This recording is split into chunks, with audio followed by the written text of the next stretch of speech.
Hey guys, guess what just came in the mail? Today we're gonna slap the Polarstar Kythera into this ARP. This is gonna be a quick tutorial, so I'm gonna try and keep this video short, keyword try, and not be as in-depth as Polarstar's official video on the Kythera. However, if you want more information on anything related to the Kythera, I'll be linking Polarstar's video in the description. If you're looking for quick help on installing your Kythera, this video should do the trick. Alright, let's open this bad boy up and not try to struggle doing so. We've obviously got the Kythera engine, a bag of goodies, and that standard janky grip line. Let's talk real quick about this grip line, guys. Replace this as soon as possible. First off, you don't even have a connector on the bottom for your air, and second, why would you do your gun dirty like that? It's an absolute must that you head over to Amped Airsoft and pick up one of their iconic grip lines, guys. They're inexpensive and provide such a crazy amount of flexibility. Totally worth the $25. I mean, look at this thing. The grip line from Amped is very well protected. Meanwhile, the standard lines are very likely to wear down very quickly from overbending, and all it takes is a deep scratch or puncture to render it useless. I'd cut this thing in half with scissors just to prove a point, but they're too far away and I'm too lazy to get up from my chair. Included is also that little baggie of goodies. We've got some adjustable set screws, a heavier spring for higher PSI settings, and some tiny washers. These washers can be added underneath the spring of your contactor, which makes contact with the body of the engine. This is just to change the heaviness of your trigger pull, and to be honest, the way it comes is pretty good already. Alright, so the Kythera, as you may have guessed, is a completely mechanical HPA system. No batteries, no FCU, semi-only. You can charge or reset the system manually with its pull cord, and you can also do the same simply by pushing the nozzle inward.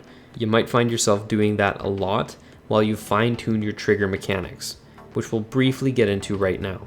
So let's pretend my finger is the top of my trigger.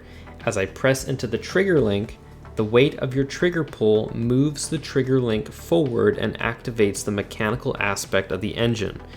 As like a flam, zippity-zam, air goes through and a BB flies out of your barrel. You can repeat this magic trick as quick as you're able to pull the trigger. When it comes to fine-tuning that trigger pull, there are a few parts of this mechanical system you can alter, which, to simplify things as best as possible, you can change the angle, height, and pressure in which the system reacts to your trigger and your physical trigger pull. I've managed to keep this thing stock and I'm pretty satisfied with the trigger pull, but there is one thing I changed that I want to show you guys. We're going to grab one of those little set screws and use it to decrease the amount of dead space trigger travel once the mechanism has already fired.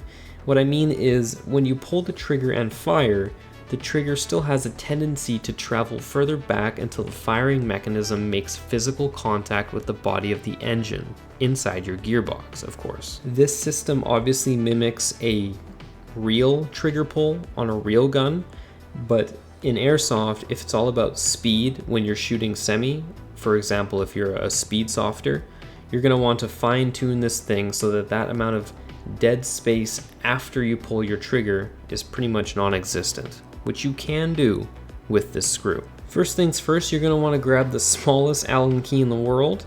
We're going to drive this screw through the back side here until we see our little friend appear on the other side.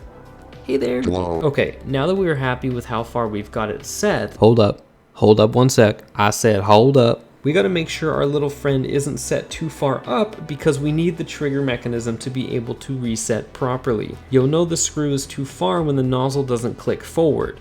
Or in other words, the system doesn't fully cycle because your mechanism is blocked. You'll want to make sure this screw is backed out just enough so your engine can fire.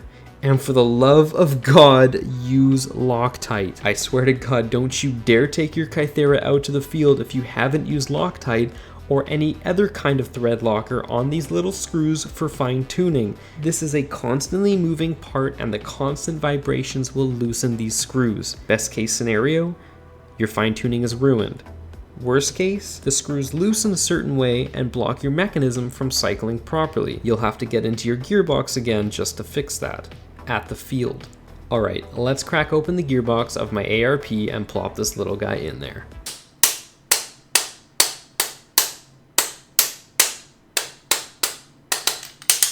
Obviously, you guys want to speed run this part. Everyone knows the faster you open your gearbox, the less likely anything will spring out into your eyeball. Ugh, is that a trigger board? Ha! Ain't gonna need that much longer. Also not gonna need full auto, which is pretty neat, I guess? I think? Okay, empty gearbox. And of course my trigger fell off, as it always does. Alright, so literally, this is how this thing works. I'll charge the Kythera, and as I slowly pull the trigger here, it will make contact with the mechanism and the Kythera will fire. Here we go. Super exciting. Post in the comments if you're on the edge of your seat. Whoa, did you see that? The tippity top of my trigger made contact and pushed the mechanism to fire. Before I go any further, I need to put some Loctite on this screw before I forget, because I totally didn't earlier. Whoa, that's a lot of Loctite. That's definitely more than I needed. So essentially what's happening here, guys, is my trigger pull won't be as long after firing a BB. This screw sort of acts as a quicker trigger response for dummies. I'll hit a physical wall sooner after firing. My finger will tell my brain to release pressure milliseconds faster so I can fire milliseconds quicker. That's pretty much it. Home stretch now, guys. I'm going to take my grip line from Amped and twist it right into the Kythera. I do keep a pipe wrench handy and I will very gently twist just a hair more. That's only if you feel it necessary. If you feel the grip line is resisting the twist, you've twisted enough. If it's leaking air once you're connected, then it's not tight enough. Alright, just about ready to close it all up and call it a day. Let's just grab the... Oh, right. Yeah, you'll need to cut some length off your spring guide, possibly more than half. So I'm going to go ahead and do that. Alrighty, you're going to want to feed your grip line down through the bottom, along with a manual charging cable. It is possible to attach this cable to your charging handle, but I don't know how, and nor do I want to. Also make sure your spring guide sits in place. I usually put a screwdriver, Allen key, or the screw that goes into it itself to keep it sitting in place while I put the other side of the gearbox shell back on. Little tidbit for you guys. Gonna speed run the reassembly real quick here. Alright, I've got some air hooked up to the Kythera. There's obviously no battery attached, as you can see. And I'm gonna go ahead and show you guys this thing works beautifully.